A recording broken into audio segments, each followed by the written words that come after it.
આણંદ શહેરની મોટી શાક માર્કેટમાં વહીવટી તંત્રે દબાણ હટાવવા માટે મેગા ઓપરેશન હાથ ધર્યું.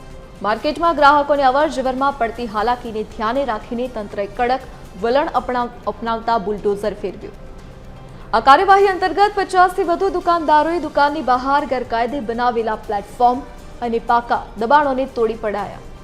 દુકાનદારોએ રસ્તા પર કરેલા દબાણોને કારણે ટ્રાફિક અને ગંદકીની સમસ્યા સર્જાતી હતી. આ કાર્યવાહી દરમિયાન કોઈ અનિચ્છનીય બનાવ ન બને તે માટે સ્થળ પર ચુસ્ત પોલીસ બંદોબસ્ત ગોઠવવામાં આવ્યો હતો. તંત્રના આ આકરા પગલાંથી અન્ય દબાણકર્તાઓમાં ફફડાટ ફેલાયો છે અને આગામી દિવસોમાં વધુ દબાણો દૂર થાય તેવી શક્યતાઓ છે. આપણે જે આણંદ અમૂલ ડેરી રોડ પર જે મોટી શાક માર્કેટ છે તેમાં જે વેપારીઓને અને જે શાકભાજી જે વેચાણ કરતા છે એ બધાને જે કાયદેસર રીતે જે દુકાનો અને ઓટલા અપાયેલા હતા એની બહાર પણ ગેરકાયદેસર રીતે દબાણ કરવામાં આવેલ છે. એ તમામ દબાણને આજે દૂર કરવાની આપણે કાર્યવાહી કરેલ છે.